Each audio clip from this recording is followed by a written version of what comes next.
Welcome back to the Stephen Knight Show. Adam, how's it going? How's It's DC? going.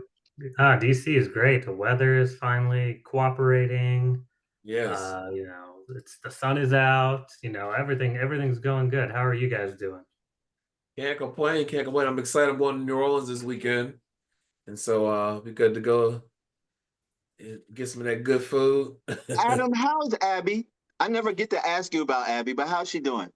Oh, she's good. She's good. Tell her I asked about her. Yeah, yeah. Thanks. Yeah, yeah. I'll let her know. She watches too, so she'll know you asked about her. But yeah, yeah, Hi, yeah. How are Abby. you doing, Chike? Yeah. Okay, Steve. Good. That's good. So vacation or business Yeah. trip or? Just getting away. Quick getaway. Yeah. Yeah. Nice. Well, maybe one day you'll get away to DC and come visit me. I know I need to come back to DC. I really do. And I'm gonna do what you do and let you know when I leave. A true friend. True friend. Thanks, Stephen. No, I'll let y'all take it away with movie reviews. Sure thing. So I saw a movie I mentioned a couple weeks ago called The Wild Robot, and this is the latest released by DreamWorks Animations, following the story that's based on a children's book about this robot that lands on a uninhabited island, broken down. Well, the robot landed there because there was a typhoon, and it kind of just ended up there. And what the robot does is it kind of wakes up and tries to become helpful. It's a helper robot, and along the way, it's learning about the wildlife. It learns to speak to the animals there, and eventually, it becomes the mother to this little bitty goose duckling that hatches in front of her. And as ducklings imprint on whoever they see first, then she or the robot has to take care of the little duckling along with kind of the help of the various animals on this island. It's animated film. It's really kind of a fun role.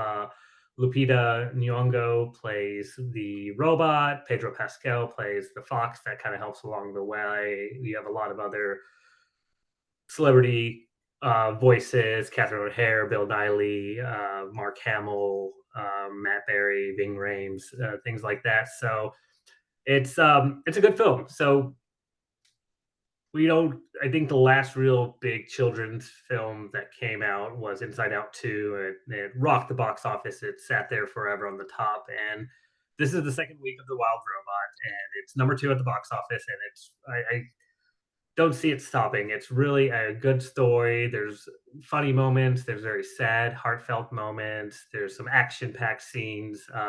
So it's not just for kids. There's some of that adult excitement along the way as well. And Chige, Abby went to see it with me, and she enjoyed it a lot too. So you'll be happy to know that. But yeah, yeah, again, it popped up on my radar. I didn't even know it was coming out until a few weeks ago, and it hits on all cylinders, and I loved it. It was great. Highly recommend it. Check it out. Again, number 2 at the box office. Number 1 is Joker 2, which we could talk about that another time, but that bombed way below expectations, so I don't think that one's going to do well. So if you We want to can get talk about that out, now. Actually, we yeah, can talk definitely. about it. So I didn't see the film, and I'll tell you why I have no interest in seeing it. Because when I heard that it was going to be a musical, all of my hopes and wishes and dreams went this way. Not that I'm opposed to musicals; they have their place, but you cannot put my comic book characters in a film and make a musical out of it, because I would not be interested. I did not read comics as a kid for musical aspects of the dialogue. That's just not what I signed up for. And for you to create a secondary film that was so far from what you did in the original grossed $1 billion because it was a great film. It was a great story about an iconic character. And secondly, you introduced another person playing Harley Quinn, which was already stolen by Margot Robbie. I think she did a perfect Harley Quinn in her films, Suicide Squad. Not knocking Lady Gaga as an actress, but you put her in there because of the musical aspect of things. I get it. We don't want the Joker with a symphony. We don't. We want the Joker to be the Joker. We were hoping for a progression leading to a Joker Batman meetup, but instead we got Grease. I'm not Yeah, interested. Not yeah, interested.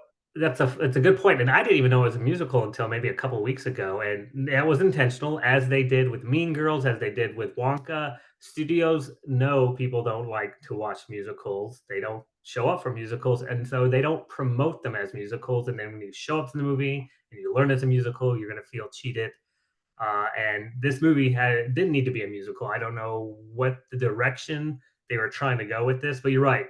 Like let's get more of that first movie storyline and less of another like of a Joker musical. Yeah. And you and I both, we do film, and one of the things I've learned to pay attention to over the years of me loving cinema as the whole casting aspect of things. I pay attention to why certain actors are cast in certain roles because there's a psychology behind it. It's not just because, oh, this person's hot, I want to put this person in the movie. Sometimes it's that, it is that, but most times it's because of a skill set that this particular person has that they want them to bring to the film. And Lady Gaga can act, yes, but if you notice, all the films that she has been in has a musical component to it because she is a musician. So when they put her in the movie as Harley Quinn, and we all know what kind of elements Harley Quinn brings to the Joker Mhm. element, why would they put why would they put Lady Gaga in that role? You start to think about that, and then you hear rumors about a musical. There it is. Yep. So yeah, I'm Yeah. not interested. Um, Warner Brothers, you got to do better. DC, please do better. You're sailing with the Penguin. You're sailing with that. Let's Yeah. stay in that lane. Let's keep it there. Yeah, exactly. So skip the Joker to watch the Wild Robot or something else. Is that all you saw? That's all I had a chance for. Yep. Okay. So I watched a crime documentary, a true crime documentary on Netflix called Into the Fire, and it follows the story of Miss Kathy. And when Miss Kathy was a teen, she had a baby, and she gave her baby up for adoption in hopes that in her adulthood, somewhere in the future, the child would come looking for her. Well, the child never came looking for her. So Miss Kathy became curious and wanted to find her birth child. To no avail, no one has seen her. Then she finds out that she's missing. So this it's a two-parter. Um, there's a quest following her, following what happened to her daughter because she turns up missing, and then she's like trying to unsolve a case. I don't want to tell you about the story, but like it's layered and it's dramatic, and it's a lot. It's a lot going on, and the story unfolds in so many layers, and it's not to the positive. It actually gets worse as it goes along, but how it progresses is what is the shocking point. It was really, really good. Um, you don't ever want to hear negative things about other human beings, to this degree, but it was a very, very interesting story, and it makes you think like this is possible, this stuff can happen. So definitely check that out. It's playing on Netflix. It's called Into the Fire. And in the spirit of Halloween, because we are in October, I saw the Salem's Lot remake on Max. Stephen King is a wonderful author. He gives us some great stories. Salem's Lot was one of my favorite Stephen King stories because it originally came out in 1979 and it came on TV, regular TV like your NBC, Mhm. ABC, CBS TV before the cable stuff. And it was a miniseries. I think it came on, I think maybe there were four parts to it, maybe three. But I know that it extended and we were glued in front of the TV every time. And the story's basically about a writer coming back to his hometown to start writing about all the um, misfortunes that happened to the town. The name of the town is called Jerusalem's Lot. Those of you that have watched Chapel Wait which used to be on the Epix network. Now it's the MGM network. It's streaming on there if you want to check that out. That was a series that I talked about in probably some seasons ago in the Stephen Knight show. But Jerusalem's Lot is Salem's Lot, if you didn't know. And it's about this man's discovery of vampires in the town. Now, the 1979 was a hit. They did it over again in 2022, I think. Rob Lowe was the star. And now here we are again, but this is not a miniseries now. It's just a feature film on HBO. It stars Louis James Pullman. In case you didn't know, that's Bill Pullman's son. Nice. And also Alfre Woodard, and a young man that I'm very impressed with because he turned out to be a great character in this new movie. His name is Jordan Preston. And it is a remake with some slight changes, but it's not a miniseries and it's a movie. I was thrilled to watch it because I'm always going to watch any iteration of this story because I just love the story so much. But they took some liberties, they changed some things, and I will say this as a fan, I prefer it in miniseries form because I think in an hour or even a 2-hour form, they rush through it. And some things are slightly different, which was interesting. I will say in the climax of this, it did give me high anxiety because I found myself talking to the screen. Even though I knew the story and how it was going to go, I still was talking to the screen because they did a great job directing it. However, I do still feel like the story itself was rushed because they tried to cram so much into a small time frame. But if you're interested, check it out. If you're a vampire fan, it's a good vampire story. And the last thing I saw was it was listed as a horror thriller. And it was actually sent to me on Google because Google starts sending me things that it thinks that I may like. And it's called I Saw the TV Glow, which stars Justice Smith, Phoebe Bridges, and Fred Durst. So basically the movie is about two teens that bond over a cult show that comes on. It's like the last show on the kids network. Like say if Nickelodeon had it was like not a kids channel, but like a kids hour or a kids time frame. It was the last show on the network right before it switched over to adult programming. So I think it came on like at 10:30, and the young guy never had an opportunity to watch it because it was past his bedtime. So he finds himself lying to his parents so he can go out and be with his friend to actually watch the show, and he becomes addicted to it, and they both bond over this show. And to be totally honest, it was really weird, and it was hard for me to follow it. I didn't really get the premise of it. It didn't reek horror to me at all. It was just weird. It was more science fiction than anything else. And at points I became uninterested. And I tried to watch it again in hopes that I could find something in it, like something of meat that I could hold on to. And I just gave up. Like I really didn't have any interest. I don't know why Google, I don't know why you sent this to me. Why did you think that I would like this? Go ahead. I saw it on the air. Well, I tried to watch it on the airplane on our flight Tried. to Japan, I like that word. Tried.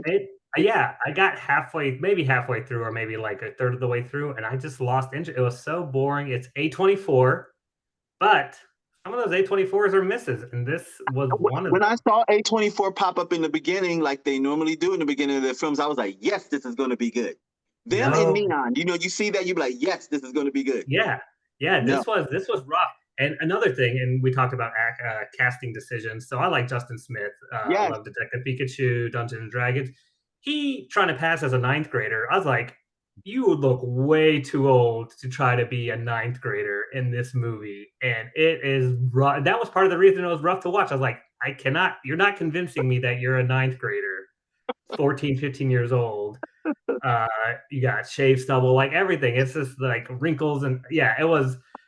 I'm glad you attempted to watch it. I meant to talk about it when I got back from my trip, and I was like, this movie's not even worth talking about. It was like, it's so bad. But see, I think that we praise the stuff that we like. And I was kind of glad to have something to speak on, to talk to people about what is bad. And what is bad is when you have a story that you can't follow. And this is what I keep asking from these Hollywood people. You want us to spend our money, give us something that we want to go see. This was like, if I had paid money to go see this movie, I might be like tweeting somebody or writing somebody Maybe a about how refund. outraged I was. Tough crowd. Well, Love is Blind season 7's out. And I have DC to say, season. It's the DC season, right? are they in DC? Okay. Yeah. I will say this. They did a really great job with the casting. Like the couples that are, I haven't seen it all, but the ones that you can say, oh my gosh, I can see them together. I can really, I mean, they did a really good job with the casting. So I'm interested to see what happens as the season goes on, but definitely back on. So anything coming down the market for you all? I mean, coming down up the pipeline. I'm sorry. Pipeline. Yeah, no worries. Saturday night, actually, this I just heard about too. It's like a retelling of the first 90 minutes, not a retelling, I guess, but like a story of the first 90 minutes before Saturday Night Live first episode came out. It looks fun. It looks interesting. It looks different. You know, it's got that 70s grittiness. You see, like, you know, young Dan Aykroyd and Chevy Chase, not young, but like people playing them, and just kind of the mayhem and the madness that a show that's 50 years old had to like kind of endure at the very beginning. So that looks like a fun watch. Yeah, I'm interested in that too, and to put some levity on it. The legend is, Lorne Michaels made that happen by hook or by crook, and everything was contingent on that night. So if it didn't work that night, they were done. So it's like a high stakes game, all in, you know, the time frame that they have to pull this show off. So I'm really interested to see like what antics went on behind the scenes. Yep. Wow. All right. Well, guys, as always, thank you for letting us know what to spend our money on and our time and what not to. And y'all are some critics, but appreciate you as always. And we will be right back after this.